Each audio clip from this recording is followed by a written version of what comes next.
قرآن مجید میں اللہ تعالیٰ نے نبی پاک صلی اللہ تعالیٰ علیہ وسلم کے صحابہ کرام کا تذکرہ بڑے ہی خوبصورت اور دل نشیں انداز میں فرمایا محمد الرسول اللہ، محمد صلی اللہ تعالیٰ علیہ وسلم اللہ کے رسول ہیں، والذین معہ، اور وہ جو ان کے ساتھ ہیں۔ قربان جائیں اس ادا پہ، اس انداز پہ، وہ جو حضور کے ساتھ ہیں۔ ان کی تعریف یہ ہے کہ اشداء علی الکفار، وہ کافروں پہ سخت ہیں، رحماء بینہم، اور آپس میں بڑے رحم دل ہیں۔ نبی کریم صلی اللہ تعالیٰ علیہ وسلم کے اولین تربیت یافتہ جو لوگ ہیں صحابہ اور اہل بیت، ہر لحاظ سے امت کے لیے یہ لوگ مینارہ نور ہیں۔ صحابہ سارے کے سارے عادل ہیں، ہدایت کے ستارے ہیں۔ نبی پاک صلی اللہ تعالیٰ علیہ وسلم نے ہمیں صحابہ اور اہل بیت کی محبت بھی سکھائی، عقیدت بھی سکھائی، ان کے پیچھے چلنے کا سبق بھی پڑھایا۔ مسلمان کا یہ شیوہ ہے کہ ان سے زیادہ فیض حاصل کرے۔ ہمارے ہاں چند ایک صحابہ کا ذکر ہوتا ہے، اور باقی جو اتنے سارے لوگ ہدایت کی روشنی دے کے گئے اور جن کا نبی کریم سے پیار تھا اور نبی کریم کا ان سے بڑا پیار تھا، ان لوگوں کا بھی تو ذکر ہونا چاہیے نا۔ رجب شریف کی 12 تاریخ کو وصال ہوا ہے حضور کے بڑے پیارے چچا جان حضرت عباس کا رضی اللہ تعالی عنہ۔ سیدنا عباس رضی اللہ تعالی عنہ سے نبی کریم صلی اللہ علیہ وسلم کو بڑا ہی پیار ہے، اور حضرت عباس کو حضور سے بڑا پیار ہے۔ تاریخ کی بعض کتابیں بتاتی ہیں کہ 3 سال پہلے حضور سے ان کی ولادت ہوئی، لیکن پیار تھا، اور اگرچہ وہ چچا تھے پر محبوب کا جو وہ ادب کرتے تھے نا، چچا بھی تھے، عمر میں بھی 3 سال پہلے دنیا میں آئے۔ کسی نے پوچھا، اور مشہور قول ہے ان کا، کسی نے پوچھا آپ بڑے ہیں کہ حضور؟ فرمانے لگے نہیں، بڑے تو حضور ہی ہیں، پیدا پہلے میں ہوا تھا۔ یہ ترتیب گفتگو کی، اور یہ انداز ادب کا، اور یہ رنگ انوکھا ان کا۔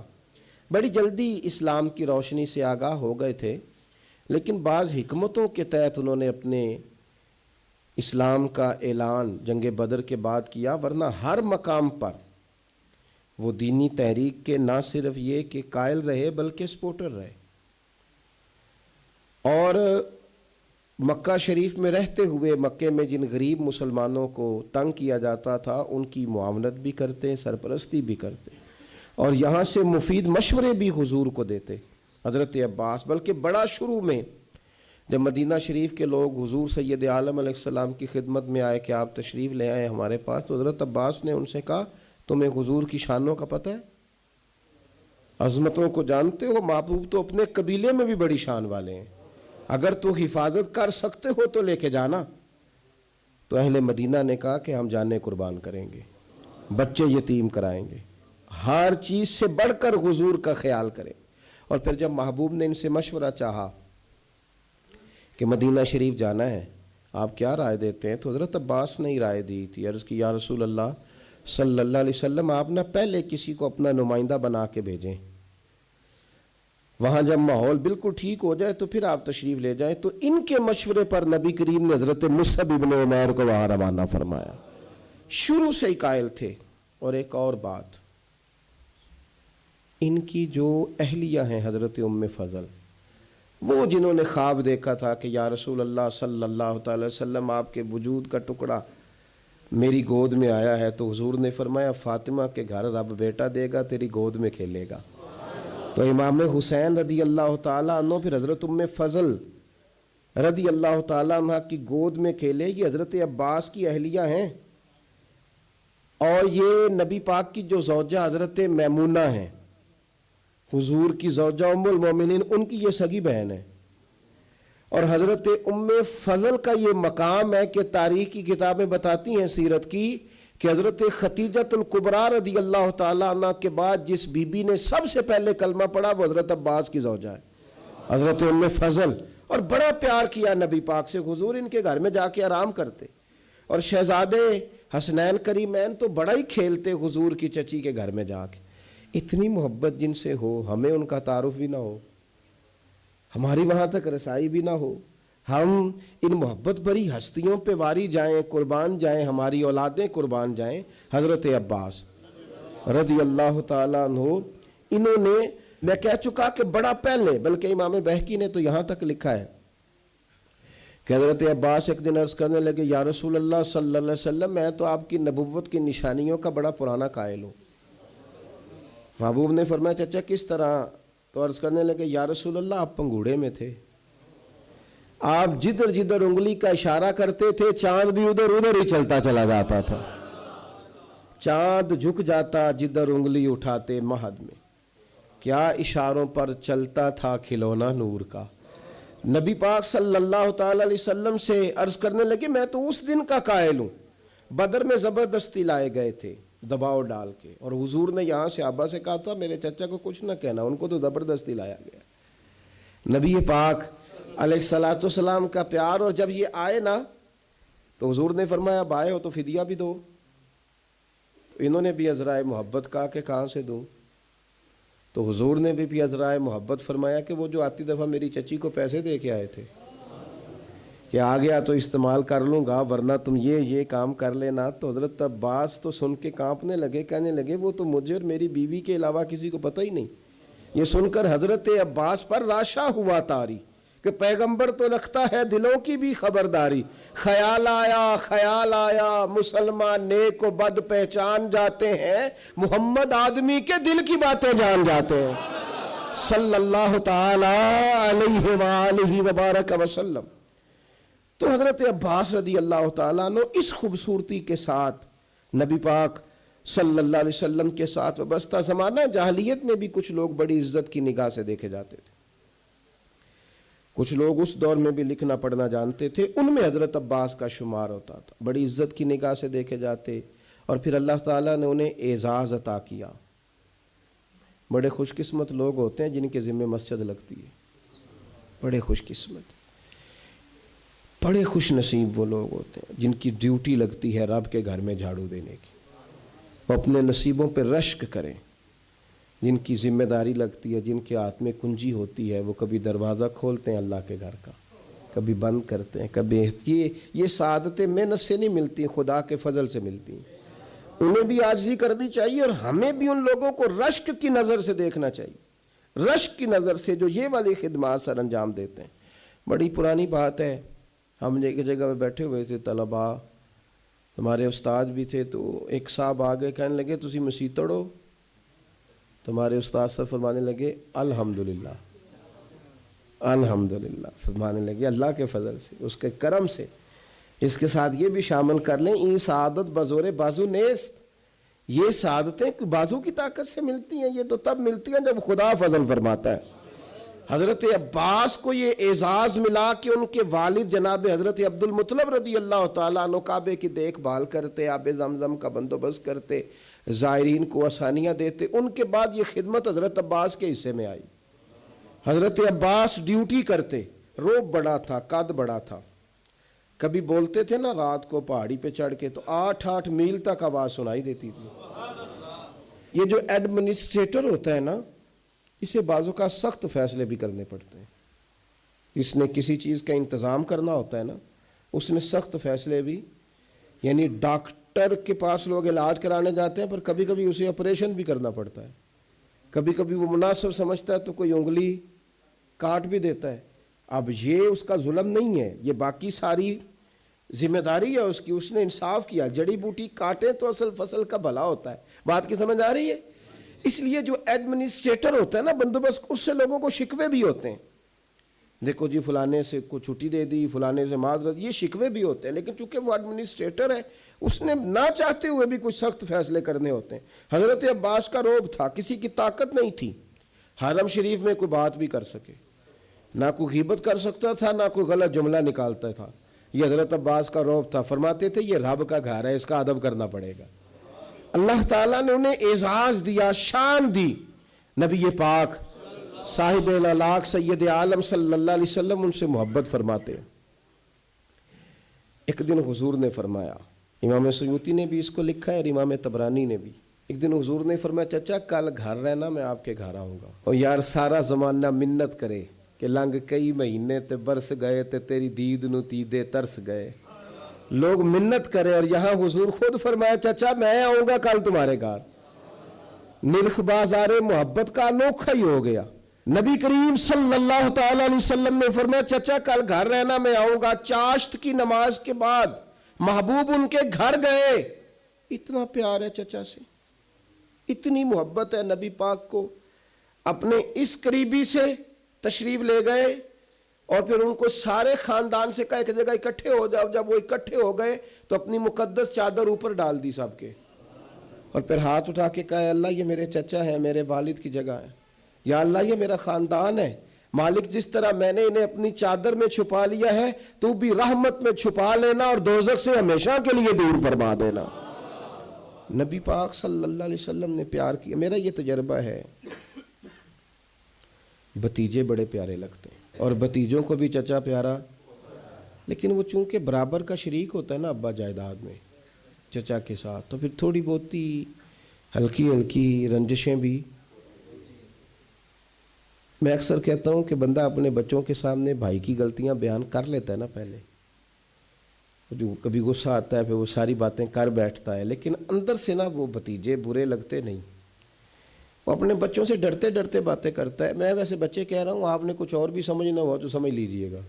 میں ویسے بچے کہہ رہا ہوں کہ وہ ڈرتا ڈرتا باتیں بھائیوں کی کرتا ہے, لیکن بہرحال وہ پیارے ہوتے ہیں. میں نے دیکھا ہے ہمارے والد صاحب کبھی چچاؤں کو ضرورت پڑ گئی کوئی ضرورت, تو اب وہ بات بلا کس طرح کرتے, وہ میرے کو نہ پھر 2 لاکھ مانگ لیا ہے, میں نہیں انہیں دے سکتا, انی نہیں میری روپیہ لاکھ کو دیاں گا پتر کنے کوئی دا پیچھے. تو میں ان کا چہرہ دے کے کہتا تھا, میں کہ ابا جی دل تو 2.5 دین تے کردا ہے, لیکن وہ ہمیں مطمئن کر رہے ہیں نا, آپ ہمیں راضی کر رہے ہیں, تو دل تو کردا ہے کہ انہیں 2 مانگے تو میں انہوں 2.5 دیا. پیارے ہوتے ہیں نا بھائی, کیا کیا جائے, ان جیسا رشتہ کوئی نہیں. لیکن وہ بندہ باتیں کر بیٹھتا ہے تو تھوڑا بہت پھر وہ نا اپنے بچوں کو مطمئن کرنے کے لیے, وہ بھی میں نے بھائی دیکھے ہیں جو دروازوں پہ کھڑے ہو کے بھائیوں کو دیکھتے ہیں, الماریوں سے دیکھتے ہیں, ایسے قد اونچا ہوتا ہے میرا بھائی فلانی جگہ کامیاب ہو گیا, یہ ہوتا ہے, کیا کیا جائے. تو حضرت عباس رضی اللہ تعالیٰ عنہ کا حضور سے پیار اور نبی کریم کا اپنے چچا سے پیار, یہ کوئی انفرادی سا رنگ ہے, انفرادی سا. اور پھر چچی کا پیار. ایک دفعہ حضرت ام فضل نے نا لاٹھ لے کے ڈنڈا لے کے مارا ابو لہب کو, اس نے کوئی بات ایسی کر دی تھی تو چچی نے مارا. یعنی چچی کا حضور سے بڑا پیار. میں کبھی کہتا ہوں کہ آپ کو یہ ساری باتیں مجھے اور آپ کو پتہ چل جائے نا, صرف پتہ ہی چل جائے, ان سے اتنی روشنی ملے گی کہ ہمارے گھروں تک نور آئے گا, ہماری گھریلو زندگیاں سکون میں آ جائیں گی اگر ان لوگوں کے حالات ہم تک آ جائیں. نبی پاک صلی اللہ تعالی علیہ وآلہ وسلم اتنی محبت کرتے. 3 چیزیں بڑی زیادہ تھیں حضرت عباس کے اندر, خود حضور نے بیان فرمایا. فرمایا کہ تو عباس سخی بڑے, اور یہ یاد رکھیے گا بخاری میں پورا باب ہے کہ بندہ جیب کا سخی نہیں ہوتا, سخی بندہ دل کا ہوتا ہے. حضرت عباس سخی بڑے تھے, صلہ رحمی کرنے والے بڑے تھے, رشتہ داروں سے اچھا سلوک کرنے کی کوشش کرتے تھے, بہترین. تیسری بات یہ تھی کہ غلام آزاد کراتے تھے. اس کا اگر آج آپ اپنی زبان میں ترجمہ کریں تو جو لوگ مقروض نہیں ہو جاتے, جب تک بندے کی جیب میں پیسے ہوتے ہیں تو رشتہ دار بھی پہنچتے ہیں, دوست بھی پہنچتے ہیں, لنگر بھی چلتے ہیں, چندوں والے بھی پہنچتے ہیں, مسجد بنانی ہے, مدرسہ بنانا ہے, قبرستان کا مسئلہ ہے, گلی بنانی, سارے پہنچتے ہیں. اور اگر قرضہ چڑھ جائے تو پھر ادھر ادھر بیٹھ کے باتیں کرتے ہیں, کہتے ہیں اس نے دھوکے کیے, اس نے فراڈ کیے, اس نے فلان کیے. او خدا کے بندو, قرضہ تو چڑھ ہی جاتا ہے, اور اگر قرضہ ولیوں پہ رہا, صحابہ پہ رہا, انبیاء پہ رہا, یہ کوئی اس طرح کا مسئلہ ہے کہ آپ جس بندے کو جس اینگل سے بھی دیکھیں اس پر. میں رات دوستوں سے کہہ رہا تھا کہ ایک بندہ مصیبت میں اور دوسرا اسے دیکھ کے خوشی کا اظہار کر رہا ہے. معاذ اللہ, ایک بندہ مشکل میں ہے, نبی پاک صلی اللہ علیہ وسلم نے فرمایا کسی کو مصیبت میں دیکھ کے خوشی کا اظہار نہ کرنا, ورنہ اس پہ اللہ رحمت کر دے گا اور تمہیں اس میں مبتلا کر دے گا. ہم تو الٹا کہانیاں بناتے ہیں, تنقید کرتے ہیں, بندہ الجھ جائے تو طنز کرتے ہیں. باغاں اندر ہریل توتا تے نیمیاں نیمیاں رووے, تے آکھے باغاں والے پتھر نہ مارو متے کوئی پردیسی ہووے. پہلے ایک آدمی تکلیف میں او تاڑی مار اڑانا باہو اسی تے گئی اڈنا رہے، پہلے دکھ میں ہے اور تو اور تکلیف دے رہا ہے. اس لیے عزیزو یہ جو انداز ہے یہ ٹھیک نہیں ہے. حضرت عباس کا طریقہ کیا ہے؟ یہ جو ہوتے تھے نا غلام، ان کی گردنیں پیسے لے لیتے تھے، ان کے مالک تو گردنیں. چلے آج بھی اگر آپ نے ترجمہ کرنا ہو تو لوگ ایڈوانس لے کے نہیں بیچارے پھنس جاتے، جان چھوٹتی ہے پھر اس ملازم کی. تھوڑے تھوڑے قرضوں میں لوگوں کو قیدی نہیں بنا لیا جاتا. حضرت عباس کا شوق تھا غلاموں کو خرید خرید کے آزاد کرنا. کہتے تھے اللہ کے بندے آزادی سے زندگی گزارے تو میرا دل ٹھنڈا ہوتا ہے. غلام آزاد کرنا، او بھائی مقروض کو تو زکوٰۃ بھی لگتی ہے. ہمارے یہاں جب لوگ مقروض ہو جاتے ہیں تو معاذ اللہ خودکشیاں کرتے ہیں. کیوں؟ کہ ہم آگے بڑھ کے ان کا ہاتھ نہیں تھامتے، ان کی مدد نہیں کرتے. حضرت عباس نے تو وصال سے کچھ دن پہلے اپنے شہزادے سے فرمایا یہ میں نے 70 لوگوں کی لسٹ بنائی ہے، یہ غلام ہے پتر، ان کو خرید کے آزاد کرنا ہے. 70 لوگ آزاد کیے انہوں نے. لوگوں کی گردنیں چھڑانے کے لیے کردار ادا کریں. اگر کوئی بیچارہ کہیں الجھ گیا تو بازو تھام کے باہر نکالیں، یہ خیر والا کام ہے، اسے کریں. نبی پاک صلی اللہ علیہ وسلم کی جو خوبصورت مسجد مبارکہ نا مسجد نبوی شریف، اس کے بالکل ساتھ پہلے تو حضرت عباس نے کئی دفعہ کہا یا رسول اللہ میں بھی آ جاؤں مدینے. فرمایا آپ وہاں ٹھہریے. اور حضور فرمانے لگے میں نبیوں میں آخری ہوں اور لگتا ہے آپ ہجرت کرنے والوں میں آخری ہوں گے مدینے کی طرف آنے والے. خود حضور نے جب اجازت دی تو تشریف لائے، مسجد نبوی کے ساتھ مکان بنایا. حضرت عمر فاروق کا دور خلافت تھا. یہ آپ کو کتب احادیث میں ہر جگہ حدیث ملے گی اور مسند امام احمد بن حنبل میں ملے گی. آپ گزر رہے تھے حضرت عمر فاروق، تو حضرت عباس کا گھر قریب تھا. تو جمعے والا دن بعض کتابوں میں آتا ہے جمعے کا دن تھا، حضرت عمر آ رہے تھے اور انہوں نے نا اوپر کوئی مرغا بھی ذبح کیا ہوا تھا اور پانی بھی چل رہا تھا. تو پرنالہ گلی میں تھا، وہ پانی حضرت عمر پہ گرا. آپ نے محسوس کیا کہ تو باقی نمازیوں کو بھی تکلیف دیتا ہوگا. بھائی مسجد کے دروازے پر پرنالہ ہو تو کوئی برداشت کرتا ہے؟ حضرت عمر نے کہا اکھیڑ دو پرنالہ، اکھیڑ دیا. سیدنا فاروق اعظم نے نماز پڑھائی. نماز کے بعد حضرت عباس آئے رضی اللہ تعالیٰ، کہنے لگے پرنالہ آپ نے اکھیڑا. جناب عمر نے وجہ بیان کی. فرمایا وہ چینٹے پڑتے تھے، نمازیوں کو تکلیف ہوتی تھی، معقول وجہ، اکھیڑ دیا. حضرت عباس کہنے لگے بالکل ٹھیک ہے، میں آپ پر کوئی جبر نہیں کرتا، کوئی میں جواب میں کوئی بات نہیں کرتا، ایک بار صرف کہتا ہوں وہ سن لیں گے. حضرت عمر نے کہا کہیے. تو حضرت عباس کہنے لگے جب میں یہ مکان بنا رہا تھا تو حضور تشریف لائے تھے اور نبی پاک صلی اللہ تعالیٰ علیہ وسلم نے نا میرے کندھوں پہ خود سوار ہو کے اپنے دست مبارک سے یہ پرنالہ لگایا تھا. کپڑے پہ چینٹے پڑے ہیں نا، وجہ تو موجود ہے نا.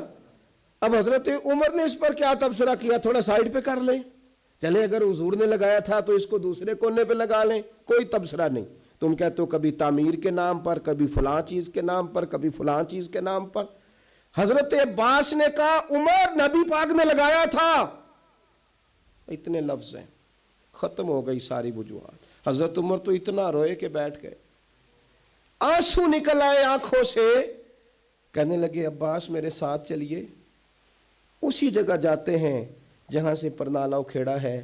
آپ اس طرح کریں، اب آپ میرے کندھوں پہ چڑھیں اور اس کو دوبارہ لگائیں. جس چیز کو رسول کریم نے جہاں لگایا تھا اس کو ہٹانا. ہم نے نہ کبھی قطرے پہ غور کیا اور نہ دریا دیکھا، بس جہاں تیری جھلک دیکھی وہیں ڈوب گئے. میرے دوستو یہ تو انداز ہمیں صحابہ نے دیا ہے، اور ہمیں تم جو سبق پڑھاتے ہو وہ جانے کہاں سے آیا ہے. تم ہمیں کدھر لے جانا چاہتے ہو؟ میں کئی دفعہ کہتا ہوں یا ہمیں سمجھا دو، نہیں تو پھر ہم سے سمجھ لو، آ جاؤ ہم سے سمجھ لو. یہ ساری چیزیں جو چمکتی دمکتی ہیں کتب احادیث میں، ان کا کیا کیا جائے؟ حضرت عباس رضی اللہ تعالیٰ عنہ، نبی پاک علیہ السلام نے فرمایا جس نے آپ کو تکلیف دی عباس اس نے مجھے تکلیف دی، جس نے آپ سے محبت کی اس نے مجھ سے محبت کی. فرمایا آپ میرے لیے والد کی طرح ہیں، جگہ ہیں. حضرت عباس کو حضور کے چچا سب لوگ احترام کرتے. حضرت عباس وہ آتے تو صحابہ اٹھ کے کھڑے ہو جاتے.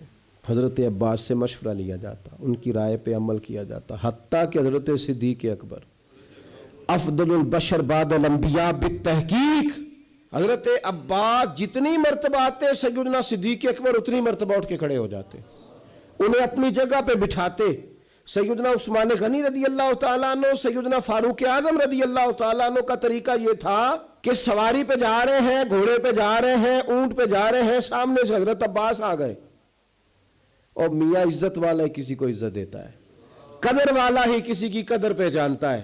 یہ دونوں سواری پہ جا رہے ہیں، سامنے سے حضرت عباس آ گئے، دونوں سواری سے اتر جاتے، اتر کے کھڑے ہو جاتے۔ سیدنا عباس رضی اللہ تعالیٰ عنہ گزرتے تو پھر دوبارہ سواریوں پہ بیٹھتے۔ ادب سیکھ لو ان لوگوں سے، احترام سیکھ لو ان لوگوں سے، نسبتوں کا قدر سیکھ لو ان لوگوں سے، اور سنگیوں محسنوں کے عزیزوں کا احترام سیکھ لو۔ ہمیں میاں صاحب نے بھی کہا تھا، اصلاں نال جے نیکی کریے تے او نسلاں تاک نہیں بھول دے۔ اپنے مشائخ کی اولادوں تک، استادوں کی اولادوں تک کا احترام ہمیں بزرگوں نے بتلایا۔ کیوں؟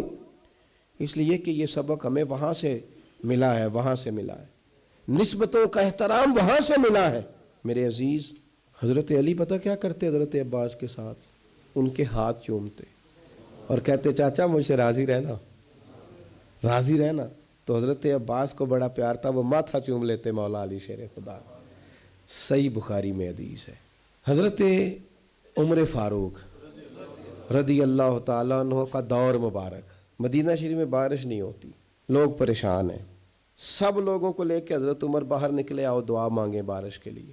سب صحابہ موجود تھے، بیچ میں حضور کے چچا حضرت عباس بھی تھے۔